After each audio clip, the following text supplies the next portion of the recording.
Hey, this is Idea Coach's Coach East Rome. We're in on the weight classes, episode 22A, the preview to UFC 148. You know what this is. Chael Sonnen taking on Anderson Silva for the UFC middleweight championship.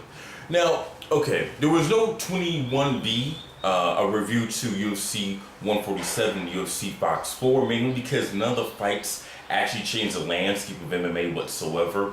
And I'm trying to reconstruct this aspect of Idea Coaches to accommodate for all the free and just the plethora of MMA that's going on these days. So outside of Hitsu Hayoki losing to Ricardo Lamas in a mildly intriguing fight, there's really nothing else to say. Ricardo Lamas looks pretty good. I don't know if he's really in title contendership. I think he gained less than what Hayoki lost in their fight. Other than that, I was 3-1 for those three cards. I got the Maynard fight right. I felt that the bully did just enough to win the split decision. Richard Franklin violated Silva went exactly as I thought it was going to, take place. And Verdum, pretty much took out Mike Rousseau. So other than that, there's really nothing to say because they just kind of played out the way I thought it was going to play out in the first place. So now we're here, and this is a very, very special episode because I actually have re-recorded my part with Anderson Silva and Chael Sonnen. There was a part I was just going to get in front of the camera and just start yelling about how much I hate the trolls on the MMA forums and whatnot, and what's all the ridiculousness things been said, people's just obscure and fantastical ways of perceiving someone's weakness or fears or emotions through what is being translated or said in an interview of some kind. I decided not to do that. I just don't want this channel becoming, a troll channel where I just yell about things. So here we go with UFC 148. It's a very special card. There's 2 rematches on the card, and also forgive any sort of noises outside. They're doing construction. It's a very special card. There's 2 rematches on it, and I'm only going to review 3 of these fights. So let's get into it. Welterweight bout. The Stun Gun, Dong Hyun Kim versus Damian Maia. And what I predict to be a boring but technical fight, we have Damian Maia making his welterweight debut facing off against Dong Hyun Kim. It's the Stun Gun's top control versus Damian Maia's guard. Unlike the fight with Nate Diaz, Kim won't have that much of a strength advantage due to Nate being a lightweight fighter fighting at welterweight rather than a middleweight fighter fighting at 170. Both of these fighters have shown great promise, but both have shown they need to work on their explosive moves in their fights. Maia and Kim are both methodical, which resulted in mixed success for both of them. Maia's striking seemed to improve a great deal in the Mark Munoz bout, but has declined heavily in the Santiago and Whitman fights. The condit hiccup for the Stun Gun leaves a black eye on his record, but he has still great top control and great judo. Due to Kim's questionable gas tank and lack of submission offense with less of a strength advantage, I have to go with Damian Maia to win in his welterweight debut. Light heavyweight bout. Tito Ortiz versus Forrest Griffin 3. So here we are for the third time. We have Tito Ortiz facing off against Forrest Griffin. In their first bout, I felt that Forrest Griffin was being thrown to the wolves facing against Tito Ortiz. Yes, Tito was on his decline. However, I thought he had enough in him to finish off Forrest within the first 2 rounds. And the first round of the first fight was just brutal. It went on to be a decision when Forrest Griffin coming back later on in the fight, because Tito Ortiz's insane cardio has always been a myth. Their second fight, they were actually more evenly matched up in terms of betting odds and public perception of the 2 fighters at the time. And that was quite a very, very boring fight. Now it's come full circle. It seems like Forrest Griffin is the natural pick for most people, and he's my pick to win this fight.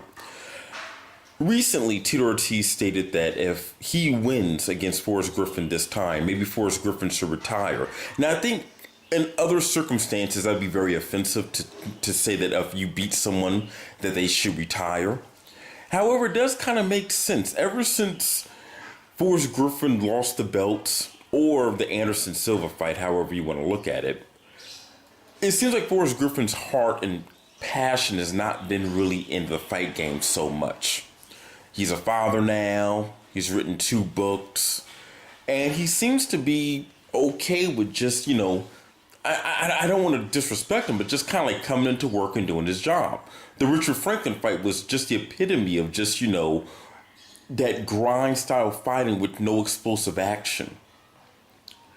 I don't think that there's going to be any situation where Forrest Griffin's underrated ground game is going to come into play. This is just going to be similar to their last fight, where you have someone with diminished wrestling abilities going against someone who does not have the strongest punching power. All in all, Forrest Griffin should win this fight. UFC middleweight championship battle.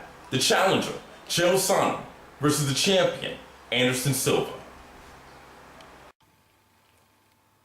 Alright, well, I'm ad-libbing this because I just got through recording myself doing something I never wanted this MMA channel to be about.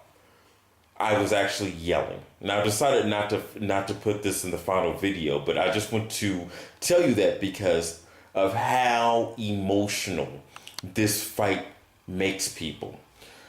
There is not a lot I can add to the narrative that is Chael Sonnen versus Anderson Silva 2. Ever since the most deliberate, slow, premeditated triangle in UFC history back in September of 2010, people have been talking about this fight. People have been talking about this fight even after Chael Sonnen got caught with, higher levels of testosterone and a mortgage crisis, when he didn't seem like he was going to be fighting ever again at a certain point between then and now. Chael Sonnen has come back with vengeance. An impressive win over Brian Stan. A book. A not so impressive performance against Michael Bigsby. Anderson Silva has actually gained a lot of his fans back with his past 2 performances against Vitor Belfort and Yushin Okami in their rematch. Anderson Silva took a lot of heat in his career for subpar performances against guys like Damon Maia, Patrick O'Tay, Talis Latis. I have my theories about why he fought like that, but I'll share that for episode 22B. It comes down to this. This is one of the first UFC fights where the championship has little meaning. I don't care about who the middleweight champion is of the UFC. I don't think anyone does. This is not about a fucking belt. This is about cheaters never prosper. This is about pounding some guy for 20 plus minutes and still losing a fight. That's what this is about. This has nothing to do with any sort of championship or the notoriety that comes from being the UFC middleweight champion. Like I said, I don't have a lot to add to the narrative of what's been said on the internet by different forums, fighters, both parties, both respective parties and their camps. I have nothing else to add to that. You know what you stand for, and I know what I stand for. And I stand for Anderson Silva getting his hand raised at the end of UFC 148. Okay, so you heard what I had to say about my picks, that being Damian Maia, Forrest Griffin, and Anderson Silva. Like I said, this is a little bit different. This is probably the least analytical of my 22 episodes of weighing on the weight classes. It's just, you don't expect this to continue. This card was very, very unique. Since the fact that, UFC 148 and 147 was kind of mixed up. There's supposed to be a Jose Aldo fight happening within one of these 2 cards. There's supposed to be a Uriah Faber bout happening in one of these 2 cards, and both of them got taken out. Other than that, guys, I'm going to be around about one day after UFC 148. Take care.